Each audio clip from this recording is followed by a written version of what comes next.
বন্ধুরা, আজকে আমি সম্পূর্ণ নিরামিষ পটলের এমন একটা রেসিপি নিয়ে চলে এসেছি। একদম কম মশলাতেই এটা তৈরি হয়ে যায় আর খেতে কিন্তু ভীষণ সুন্দর হয়।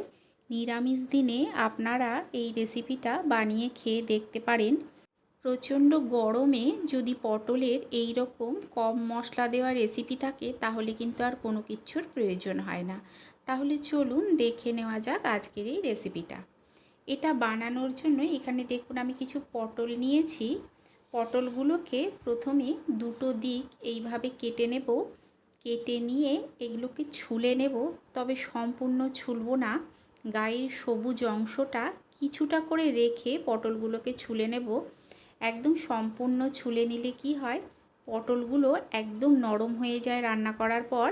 দেখুন সমস্ত পটলগুলোকে কেটে নিচ্ছি আমি। যেসব পটলগুলো খুব বড় সেগুলোকে 3 টুকরো করে নেব, আর যেগুলো একটু ছোট সাইজের সেগুলোকে 2 টুকরো করে নেব। এই প্রচণ্ড গরমে কিন্তু খুব বেশি তেল মশলা খেতেও ইচ্ছে করে না। আর সারা বছর যেহেতু পটল পাওয়া যায়, নিরামিষ দিনে একদম কম মশলায় আপনারা এই রেসিপিটা একবার বানিয়ে খেয়ে দেখতে পারেন। খেতে ভীষণ সুন্দর হয়। সমস্ত পটলগুলোকে একই রকমভাবেই কেটে নেব। বড় যেই পটলগুলো সেগুলোকে 3 টুকরো, আর ছোট পটলগুলোকে 2 টুকরো করে কেটে নেব।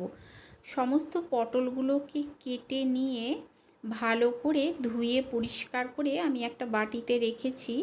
এখন দেখুন এর মধ্যে দিয়ে দিচ্ছি লবণ। লবণটাকে দিয়ে পটলের সঙ্গে খুব ভালো করে মেখে নিতে হবে। দেখুন লবণটাকে আমি পটলের সঙ্গে খুব ভালো করে মেখে নিচ্ছি। মেখে এটাকে 10 থেকে 15 মিনিট রেখে দেব। এতে কি হবে, পটলটা অনেকটাই নরম হয়ে যাবে। দেখুন পটলের মধ্যে আমি লবণটাকে খুব ভালো করে মেখে নিয়েছি। এখন এটা থাক 10 থেকে 15 মিনিট। 15 মিনিট পর আমি অন্যদিকে একটা কড়াই বসিয়ে দিয়েছি। এতে দিয়ে দিলাম কিছুটা সর্ষের তেল। তেলটা ভালো মতো গরম হয়ে গেলে এই তেলটার মধ্যেই আমি দিয়ে দেব কিছুটা হলুদ। পটলে যেহেতু আমি লবণ মাখিয়ে রেখেছিলাম, তাই হলুদটা যদি তেলের মধ্যে দিয়ে দিই, সমস্ত পটলের মধ্যে হলুদটা খুব সুন্দরভাবে মিশে যাবে। দেখুন লবণ আর হলুদ পটলের সঙ্গে খুব সুন্দরভাবে মিশে গেছে। এখন গ্যাসের ফ্লেমটাকে আমি মিডিয়ামে করে কিছুক্ষণ হতে দেব। এরপরে লো টু মিডিয়ামে করে পটলগুলোকে ভাজতে হবে। তবে এই পটলগুলো কিন্তু একেবারেই হাইতে করে ভাজবেন না, তাহলে কি হবে, পটলগুলো ভাজা হবে না। অনেক সময় কি হয়, ওপর থেকে পুড়ে যায় আর ভেতর থেকে কাঁচাই থেকে যায়। দেখুন উল্টে পাল্টে একটু সময় ধরে গ্যাসের ফ্লেমটাকে লো টু মিডিয়ামে করে আমি পটলগুলোকে ভেজে নিচ্ছি। আজকের এই রেসিপিটা ভাত দিয়ে খেতে তো ভালো লাগেই, রুটি দিয়েও খেতে কিন্তু ভীষণ ভালো লাগে। যতটা সম্ভব পটলটাকে লাল করে ভাজার চেষ্টা করবেন।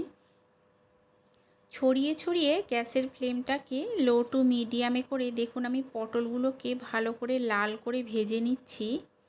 নিরামিষ দিনে এই রেসিপিটা খেতে কিন্তু ভীষণ ভালো লাগে। আর যেহেতু একদম কম মশলায় তৈরি হয়, তাই গরমের সময় খেলেও কিন্তু কোনো অসুবিধে হয় না। এগুলো আমার ভাজা হয়ে গেছে, তুলে নেব। তুলে নিয়ে ওই তেলের মধ্যেই আমি দিয়ে দিচ্ছি সেদ্ধ করে নেওয়া আলুগুলোকে সেদ্ধ করে আমি টুকরো করে কেটে নিয়েছি। এখন দিয়ে দিলাম লবণ আর হলুদ। আলুগুলো সেদ্ধ করে দিলে কি হয়, অনেক কম সময়ে এই তরকারিটা তৈরি হয়ে যায়, খুব বেশি সময় লাগে না। আর এই সেদ্ধ করে আলু দেওয়ার কারণে গ্রেভিটাও কিন্তু খুব সুন্দর হয়। আলুগুলোকে দেখুন গ্যাসের ফ্লেমটা লো টু মিডিয়ামে করে আমি ভেজে নিচ্ছি। ভেজে নিয়ে এগুলোকে তুলে নেব। সমস্ত আলুগুলোকে তুলে নিয়ে ওই তেলের মধ্যেই দিয়ে দিলাম আর অল্প তেল। ফোড়নে দিলাম গোটা জিরে, দিলাম একটা তেজপাতা। ফোড়নটাকে কয়েক সেকেন্ড ভেজে নেব। যখন দেখবেন ফোড়ন থেকে একটা সুন্দর গন্ধ বেরোচ্ছে, তখন দিয়ে দিচ্ছি একদম অল্প একটু আদা বাটা, হাফ চামচের মতো জিরে গুঁড়ো, হাফ চামচের মতো হলুদ গুঁড়ো, আর হাফ চামচ লঙ্কার গুঁড়ো। মশলাটা যাতে না পুড়ে যায় অল্প একটু জল দিয়ে মশলাটার সঙ্গে ভালো করে দেখুন মিশিয়ে নিলাম। মিশিয়ে নিয়ে গ্যাসের ফ্লেমটাকে লো টু মিডিয়ামে করে মশলাটাকে হতে দেব। দিয়ে দিলাম 4টে চিড়ে নেওয়া কাঁচা লঙ্কা, ঝালটা আপনারা আপনাদের পছন্দ অনুযায়ী দেবেন। দিয়ে মশলাটাকে দেখুন আমি কষিয়ে নিচ্ছি। অল্প কিছুক্ষণ মশলাটাকে কষিয়ে নিতে হবে। অল্প কিছুক্ষণ মশলাটাকে কষিয়ে নিয়ে এর মধ্যে দিয়ে দিতে হবে যে আলুগুলোকে আমি ভেজে রেখেছিলাম সেগুলো আর পটলটা। আলু আর পটল দিয়ে মশলার সঙ্গে দেখুন আমি খুব ভালো করে মিশিয়ে নিচ্ছি। এই আলুটা আর পটলটা দিয়েই মশলার সঙ্গে ভালো করে কষাতে হবে, যাতে মশলাটা সম্পূর্ণভাবে আলু পটলের ভিতরে ঢুকে যায় আর কাঁচা গন্ধটাও না থাকে। তবে যতটা সম্ভব গ্যাসের ফ্লেমটাকে লো টু মিডিয়ামে করেই মশলাটাকে কষানোর চেষ্টা করবেন। হাইতে করে কষালে কি হয়, মশলা অনেক সময় পুড়েও যায়, আবার এর মধ্যে কাঁচা গন্ধটা থেকে যায়, তখন কিন্তু খেতে ভালো লাগে না। দেখুন মশলাটা আমার কষানো হয়ে গেছে। এখন এই সময় দিয়ে দেব আমি জল।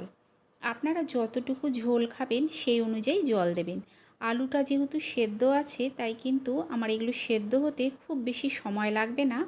অল্প কিছুক্ষণ স্বাদ অনুযায়ী লবণ দিয়ে ঢাকা দিয়ে হতে দেব। কিছুক্ষণ পর আমি ঢাকাটা তুলে নিচ্ছি। তুলে নিয়ে একবার ভালো করে মিশিয়ে নেব।